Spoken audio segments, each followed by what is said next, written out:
Teacher. 1. Do you want to be a teacher in the future? Although I am currently an accountant, I have a strong desire to be a teacher in the future.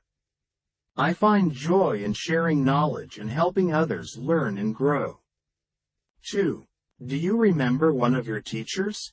Yes, I have fond memories of my high school math teacher. Their patience and ability to explain complex concepts in a simple manner made a significant impact on my understanding of the subject. 3.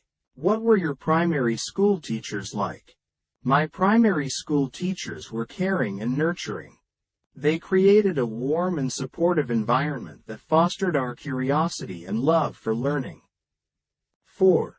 Do you have a favorite teacher? I appreciate all my teachers, but I must say my high school English teacher left a lasting impression on me. Their passion for literature and language influenced my love for reading and writing.